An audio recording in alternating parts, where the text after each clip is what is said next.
Hello అండి. ఈరోజు నేను నేతి బొబ్బట్లు చేశాను. చాలా రుచిగా ఉంటాయండి. దీని తయారీ విధానం ఎలాగో ఒకసారి మీరు చూసి మీ ఇంట్లో చేసుకోండి. ముందుగా నేను 1 కప్పు పచ్చెనపప్పు తీసుకున్నానండి. ఈ కప్పుతో ముందుగా 1 గంట ముందు నానబెట్టేయాలండి. 1 గంట నానిన తర్వాత శుభ్రంగా కడిగి 2, 3 సార్లు కుక్కర్‌లో వేసి 2, 3 విజిల్స్ వచ్చే వరకు ఉడకబెట్టాలండి. ఈ విధంగా ఉడకాలండి. పప్పు మరీ మెత్తగా ఉడకకూడదండి. బాగుండదు పప్పు. ఈ విధంగా ఉడికితే చాలండి. ఇప్పుడు ఈ పప్పుని ఒక ప్లేట్‌లో వేసి చల్లారనిచ్చి మిక్సీ పట్టాలండి. బాగా మెత్తగా మిక్సీ పట్టాలి. నీళ్లు లేకుండానే మిక్సీ పట్టాలండి. ఈ విధంగా ఉడికితే చాలండి. చల్లారిన తర్వాత మిక్సీ పట్టేయండి. మెత్తగా పేస్ట్.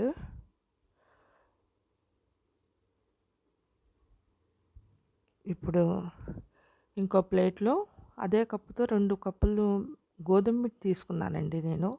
గోధుమ పిండిలో కొంచెం నెయ్యి వేసి బాగా కలపాలండి. ఈ విధంగా కలపాలి.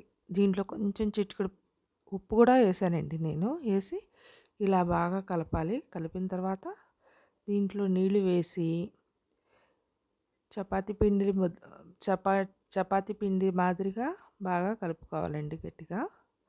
ఈ విధంగా కలుపుకున్న తర్వాత దీనిపైన కొంచెం నెయ్యి వేసి ఒక అరగంట సేపు నాననివ్వాలండి. ఈ విధంగా కలపాలండి పిండిని సాఫ్ట్‌గా. కొంచెం నెయ్యి రాసిన తర్వాత పక్కన పెట్టుకోవాలండి. ఇప్పుడు పొయ్యి మీద ఇంకో బాండ్లీ పెట్టుకొని దాంట్లో 3-4 టీ స్పూన్ల నెయ్యి వేయాలండి. దీంట్లో కొంచెం నెయ్యి ఎక్కువే పట్టిద్దండి. నెయ్యి ఎంత వేస్తే అంత రుచిగా ఉంటాయండి. వేసిన తర్వాత నేను పచ్చెనపప్పు ఏ కప్పుతో తీసుకున్నానో అదే కప్పు పంచదార తీసుకున్నానండి దీంట్లో. పంచదార దీంట్లో వేసేసిన తర్వాత కొంచెం నీళ్ళు వేయాలండి. కొంచెం అంటే కొంచెమే. ఈ పంచదార కరగటానికే. కొంచెం నీళ్ళు వేసిన తర్వాత చూడండి ఇప్పుడు పంచదార కరుగుతుంది. ఇప్పుడు మనం పచ్చెనపప్పు చల్లారింది కదండి, మిక్సీ పట్టేశాను.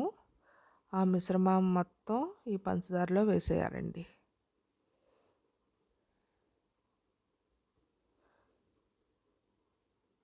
ఈ పంచదారలో వేసిన తర్వాత మొత్తం వేసేయాలండి.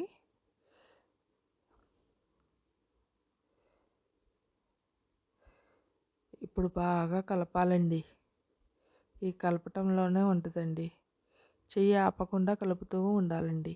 ఇప్పుడు స్టవ్‌నండి సిమ్‌లో పెట్టుకోవాలండి. సిమ్‌లో పెట్టుకొని మంట కలుపుతూ ఉండాలండి. ఈ మిశ్రమం అంతా బాగా కలుపుతూ ఉండాలండి. చెయ్యి ఆపకూడదండి అస్సలు. ఇలా బాగా కలుపుతూ ఉండాలండి. దగ్గరికి వచ్చే వరకు కలుపుతూనే ఉండాలండి. అందరూ బెల్లంతో చేసుకుంటారండి నేతి బొబ్బట్లు. కానీ మా ఇంట్లో మాత్రం పంచదారతో చేసుకుంటేనే బాగుంటాయి అంటారండి.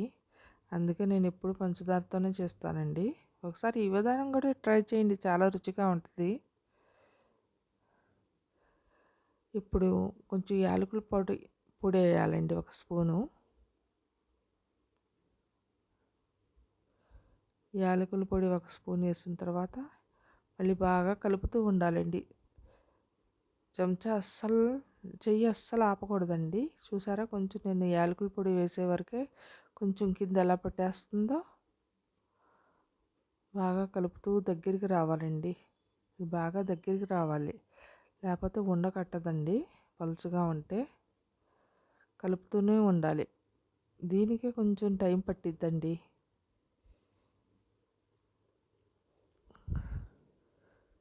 బాగా కలుపుతూ ఉండాలండి. చూడండి ఇప్పుడు దగ్గరికి వస్తుంది. ఇలా దగ్గరికి వచ్చేయాలండి మొత్తం పిండంతా. ఇలా దగ్గరికి వచ్చేసిన తర్వాత ఇప్పుడు నేను స్టవ్ ఆఫ్ చేసేస్తున్నానండి. ఈ మిశ్రమం అంతా ఇంకో ప్లేట్లో తీసుకొని చల్లారనివ్వాలండి. దీన్ని ఫ్రిడ్జ్లో అయినా పెట్టుకోండి చల్లారటానికి. లేకపోతే మీ దగ్గర సమయం ఉంటే పక్కన పెట్టుకోండి.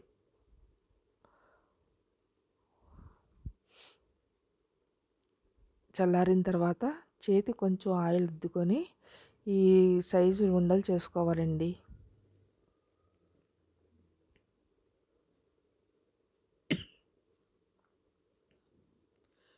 ఈ మాదిరిగా ఈ పిండిని మొత్తం ఈ సైజు ఉండలు చేసుకోవాలండి. ఇలా చేసుకొని ఉంచుకోవాలి. చూసారా ఉండ ఎంత బాగా వచ్చిందో. ఇప్పుడు ఈ పిండి ఉంది కదండి, గోధుమ పిండి మన నానుతుంది కదా, అదే అదే సైజులో ఉండలు చేసుకోవాలండి. మొత్తం పిండి ఈ సైజు అయితే నాకు సరిపోయిద్దండి. ఈ ఉండకి ఇలా మొత్తం ఉండలుగా చేసుకొని పెట్టుకోవాలి. గోధుమ పిండి కూడా మొత్తం ఇలా చేసుకొని తయారు చేసుకొని ఉంచుకోవాలండి. ఇప్పుడు 2 కవర్స్ తీసుకోవాలండి, పాలిథిన్ కవర్లు. పిండిని చూడండి, ఈ విధంగా చేతిలో పిండి తీసుకొని ఇలా ముద్ద పెట్టి ఈ విధంగా చుట్టాలండి. ఇలా చుట్టిన తర్వాత మనం 2 కవర్స్ తీసుకోవాలండి.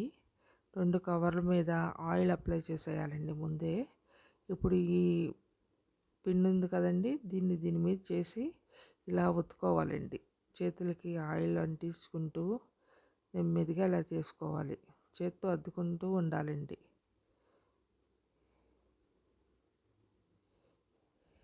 ఈ కవర్లు మీ ఇంట్లో ఉంటాయి కదండి, దానికి ముందుగా కొంచెం ఆయిల్ పెట్టేసి ఉంచేయండి.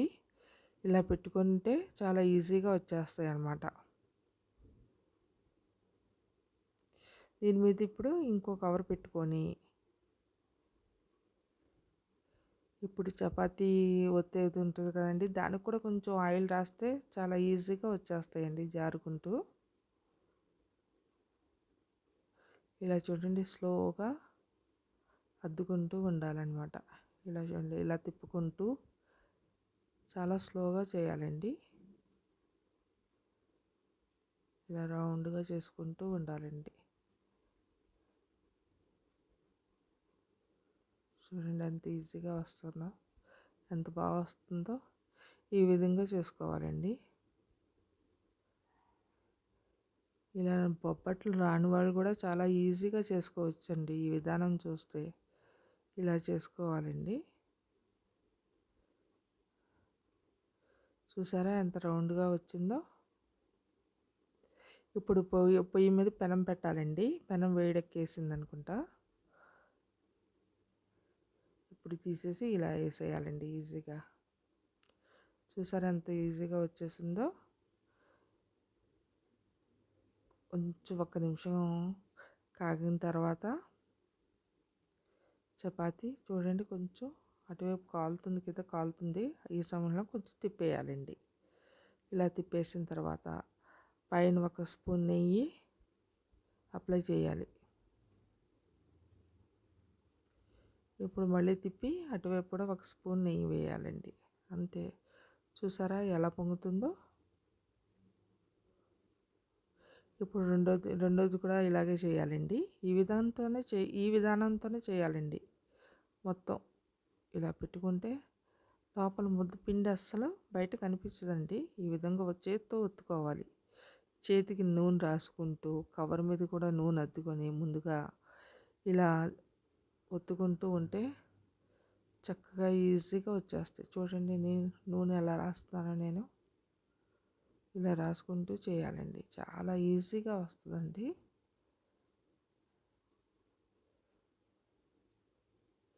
ఈ విధానంతో చేయాలండి.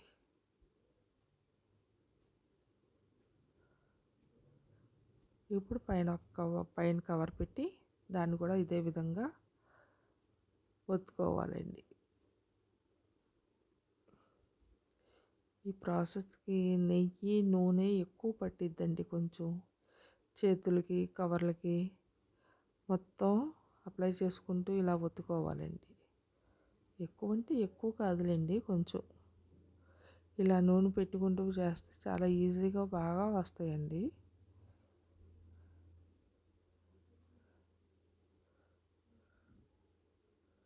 చూడండి ఎంత బాగా వస్తుందో. ఈ విధానంతో మీరు కూడా మీ ఇంట్లో ఒకసారి చేసుకోండి. ఎలా ఉందో మీరు కామెంట్ చేయండి.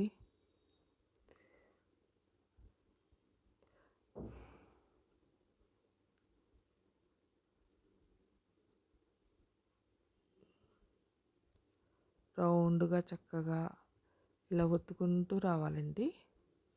ఇప్పుడు చూడండి పొయ్యి మీద. చూసారా దీని షేప్ కూడా ఎంత బాగా వచ్చిందో. ఇప్పుడు తిప్పుకోవాలండి.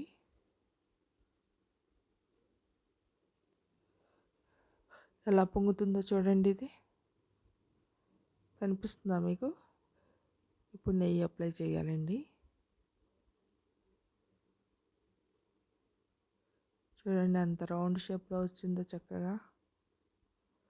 కొత్తగా చూసేవాళ్ళైనా సరే ఇది చూసి చక్కగా చేసుకోవచ్చండి. ఎవరికైనా సరే ఈజీగా వచ్చేసిద్దండి. మీరెప్పుడు బెల్లంతో చేసుకునే ఉంటారు. ఇప్పుడు పంచదారతో చేసి చూడండి. చాలా బావుంటాయండి. చూడండి ఎంత బాగా వచ్చినాయో. ఈ విధంగానే అన్నీ కాల్చుకోవాలండి.